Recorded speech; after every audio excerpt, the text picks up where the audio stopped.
What's up, everybody? I just got a call from Denny, who is up in the mountains 4x4ing right now and came across a stuck F350, which is very heavy, so he asked for my help. So Tom and I are jumping in my Jeep and heading out there now.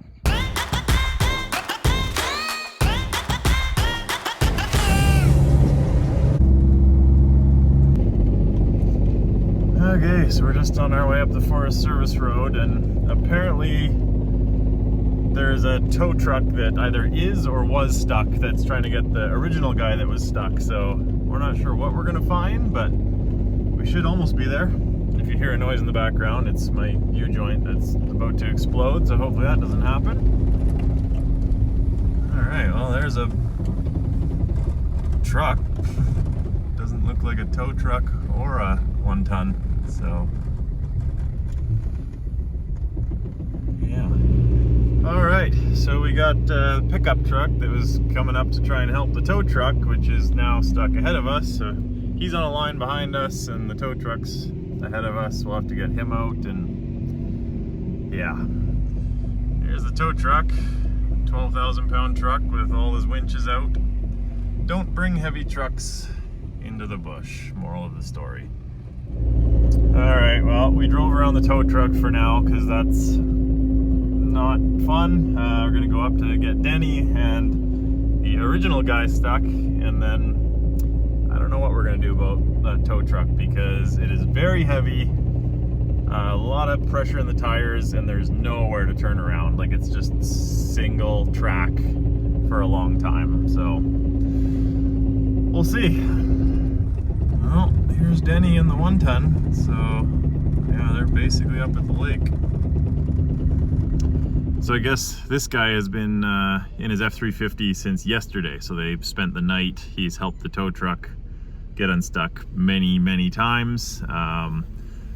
Denny tried to winch him and he was iced in place. So we're gonna try the kinetic strap to try and break him loose, and hopefully that does it. So I'm gonna hook to the truck, and then Denny's gonna hook to the front of me, and both pull him because it's a heavy truck. Yeah, he's in there. He's dug a lot, and he's over it. Tom's just hooking up the Yankum now to the back of the truck. We'll get him popped out, and then we'll have to go forward and try and find a turnaround spot because there's not a lot of turnaround spots up here.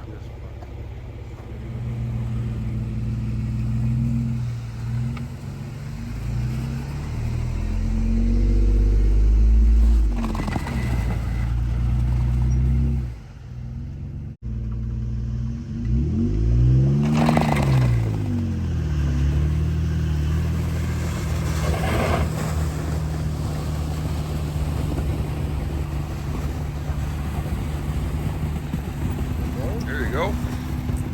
Yeah, so it's nice and easy. On 24 hours. Yeah. All right, so we got him out backwards pretty easily actually with the Yankums. Broke him loose, no problem. I pulled in front. There's a massive hole, so we'll have to get him through that, go ahead a couple kilometers, and get him turned around, and then heading back out, which I don't know what we're gonna do about the tow truck yet, but we'll cross that bridge when we get there. Well, didn't quite make it, so we'll hopefully give him an easy pull through. All right, we'll try a nice slow pull.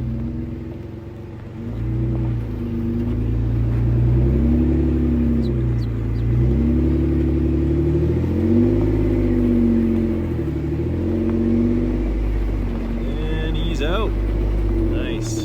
We did air him down a decent amount, so that helps. So he's just gonna follow us up the road until we find a turnaround, and then we'll be facing oncoming to the tow truck and the F-150, which not sure what we're gonna do about that yet. All right, we've reached our turnaround spot, so hopefully it's still hard packed and frozen and he can get turned around, and then we'll start heading down. And he's getting turned around, and then a 1-ton, which it's pretty hard pack. He should be okay. And he has been good at staying off the throttle, which always helps.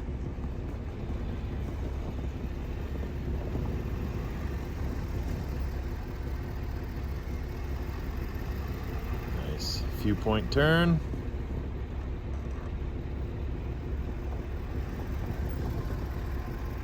Nice. Looking good. So now we're all facing the right way and he should be able to drive out, but we still have the issue of the tow truck right in the middle of the road, and it is 6:45 p.m.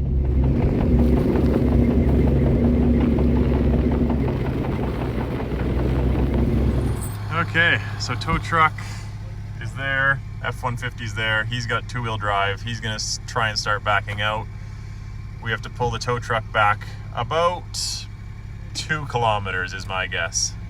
So what we're gonna do for this one is I got a new 15-foot bridle strap from Yankum. So we're gonna double that in half, so 7.5 feet. And then Denny will hook to the front of me and we'll hopefully be able to steer his rear end down the trail because it's a couple kilometers.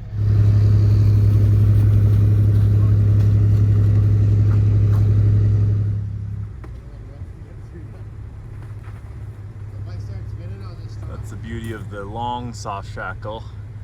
He's reaching right around, he's got his winch hooked on the back, so. It's a very heavy truck. My guess is about 12,000 pounds, so hopefully. We've got gravity working on our side because we're going quite steep downhill, but there's still not great options to turn around once we get down there.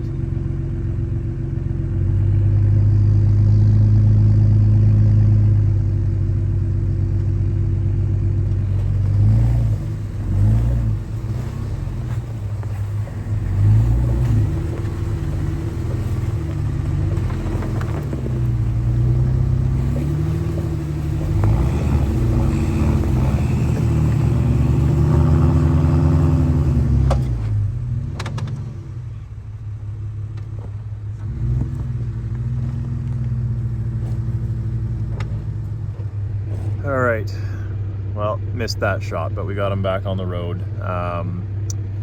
He's starting to go off that side now, but we'll do a bridle again on the center, and hopefully that keeps him in the middle.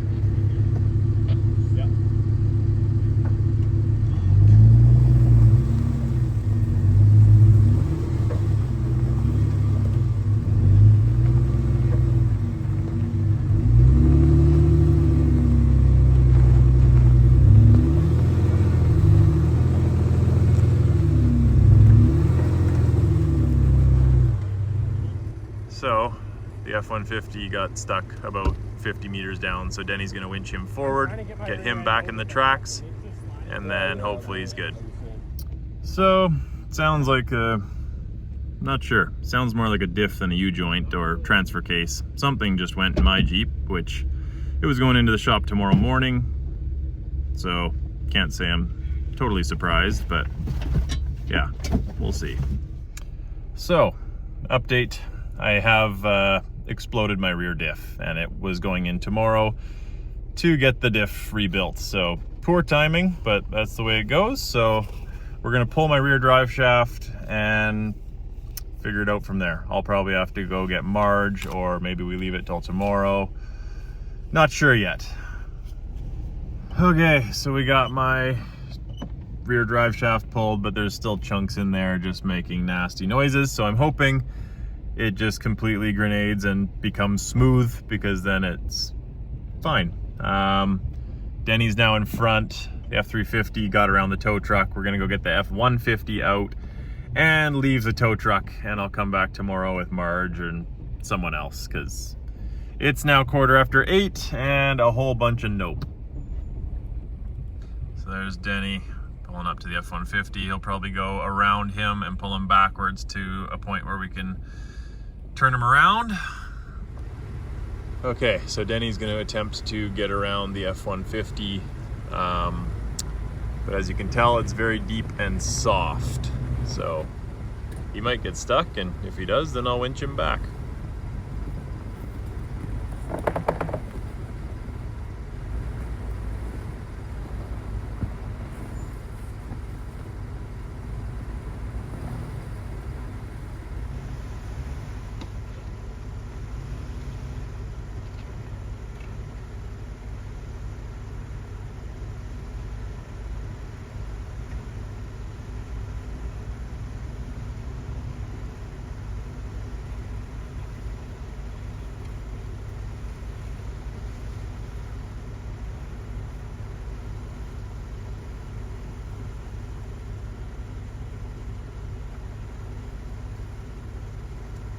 Nice work, Denny.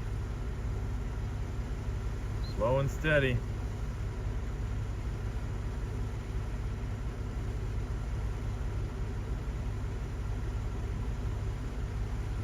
Perfect. So now Denny will pull him backwards with a short strap because he's in reverse and only has two-wheel drive. All right, Denny's all hooked up with the Yankum. Hopefully this goes good. Could use a win right now.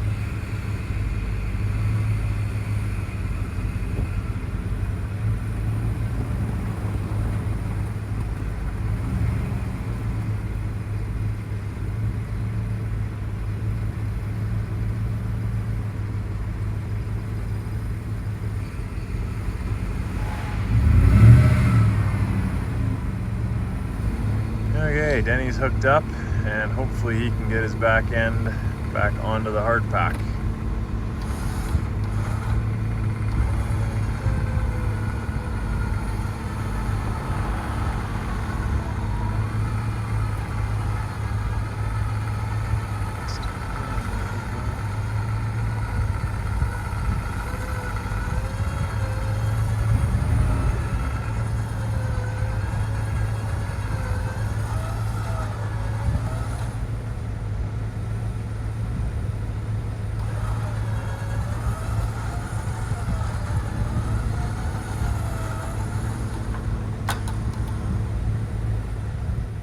Back to backing up some more.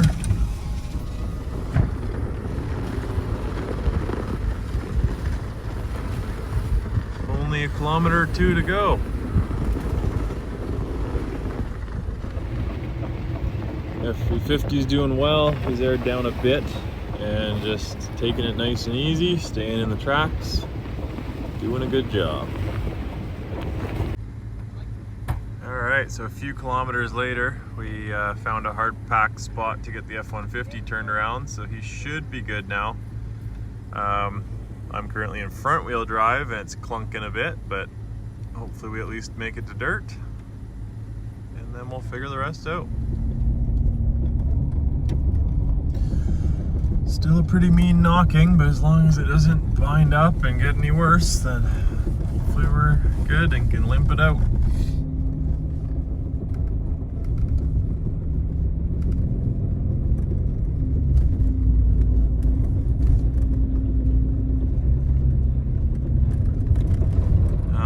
Back to pavement. Don't know if you can hear the rear diff. It's not super happy, but I think the pinion's probably smooth by now, so that's good. We're doing 45 kilometers an hour, and just hopefully we can limp it home, because that would be awesome. To be continued tomorrow.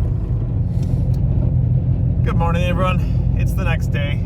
The Jeep still sounds terrible, but it's still moving. So I'm currently driving it out to Jekyll-Fab. They're gonna get it fixed up, and if we have to go out and pick up that tow truck later, I will be taking Marge. So yeah, the Jeep's gonna be taking a break for a little bit.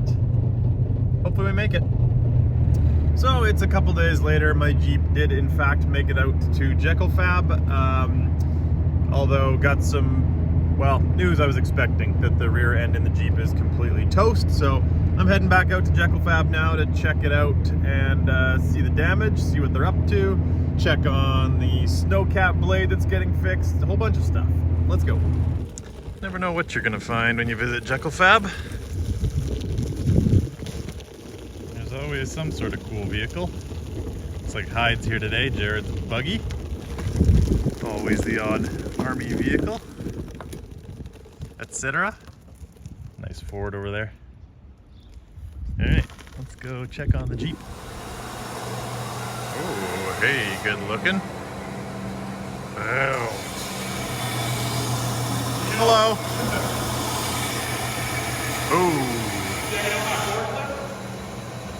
Yeah, I was getting the main stuff to begin with. Get a good hero shot.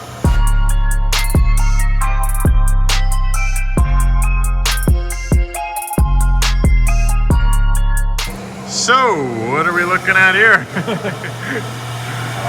Your diff. has seen better days, Bruce. Yeah. Yeah. I know the calipers are hanging, but that's so we don't drop Well, them. the axle fell out. That's Yeah, a an problem axle there fell too. out. Yeah, it did happen. So that's the problem there. Majority are good though. That's a pass. So yeah, gonna put a ARB back in there, and then 35 spline axles, and that'll be good until I do 1 tons. So like, you can see grooves worn in there from the O-rings, right? So those were worn in there a bit. The O-rings themselves are like kind of now. You can see they're all like deteriorating. So these grooves aren't supposed to be grooves? No, it's supposed to be nice and cylindrical. So that goes on there. The air comes in here, obviously from your compressor, out that hole between the 2 O-rings, in that hole between the 2 worn out grooves, and then that actuates the ARB. But I can see that being your air leak, to be honest. Yeah. Right, all those, like that O-ring Oh, is that's done. garbage. This is grooved pretty good. But thing, this is part of the ARB? all like of this is like ARB, except, I mean, the bearing, obviously. Yeah, but it's like, that's a non... Yeah, so like that's this Replaceable. case half. Yeah. So, I mean, if like, let's say pretend that was perfectly fine, and this was perfectly fine, then you would need just this piece and this piece. This is why you'd have neutral, well, open diff, is Yeah. because this piece here locks into these teeth, like Yeah. that, and then it gets pushed out by the air pressure, and then it grabs these teeth and these teeth at the same time. Yeah. And that's what locks one side gear, locking the whole differential up. But it only engages this by like maybe like 30 seconds, like not a lot at all. Like on And a good day, on a proper on a good day. day. And all these angles, these chamfers, aren't supposed to be there. Yeah. So So now- that makes sense. Yeah, Like, so now it's engaging by like 1/32. Yeah. And then these ones are all a little tapered too. So you have like no grab at all. I could break this loose when it was locked in just by turning a tire. Yeah. It was done. So, yeah. So then you need to replace this and this gear. Well, this gear is a set. You have to replace all 4 spiders and both side gears. And by the time you replace that and that, it costs more than replacing everything. Right. And then And it'll just be nice to and then you get new O-rings and those grooves are gone. and know that everything else is fresh. Yeah. So Yeah. I mean, I wanted you to stick with an ARB strictly because the install for an ARB is already done, and it takes as much time to set up like the install and everything as it does to set up the gear train, like the Yeah. actual locker itself. So everything's done. Yeah. But No, that makes sense. they only had an ARB in stock that was 35 spline. So Oh, gotcha. twist your arm, you're going 35 spline. Yeah. So, yeah. I think the only reason I didn't do that to begin with is just because if you're like in Moab and you're like, hey, million person with a JK, Yeah. like, can I grab that makes spare sense. shaft? Yeah, exactly. Or even like any Dodge dealership. But since I have never broken a shaft, I'm pretty comfortable with upgrading that, and I will be going 1 tons in the next like 6 to 12 months probably. So Yeah. Kind of sucks to have to put money into this thing, But it's worth absolutely nothing right now. exactly, it needs to be fixed to sell it, and I can probably sell it for pretty good money as a set. I think the ring gear, surprisingly, I mean, it's pretty chewed up, but it's got all its teeth. Yeah, that would have continued. Oh, yeah. Like if it weren't for everything else. It was crazy. The bearings were bad enough that the pinion would actually move over and not engage the teeth. Yeah. It found like a That's what neutral. it sounded like. Yeah, it was pretty rough. So since I needed a new ARB air locker, I decided to go with 35 spline axles while doing the locker, because you have to do both, obviously. So we're just getting the locker going. You have to drill out the holes for bigger bolts. So that's currently what we're doing. Slap the ring gear back on and start to get it back in the housing.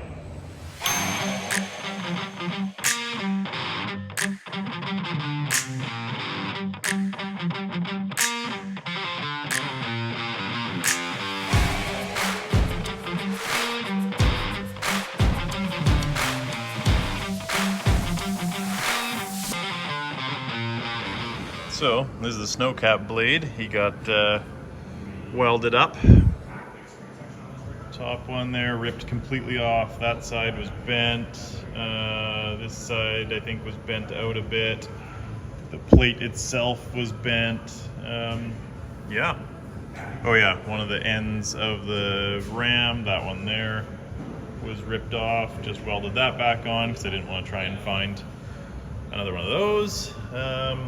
Yeah, I think she's pretty much ready to go back on. So it's a few days later, and I just picked up my Jeep.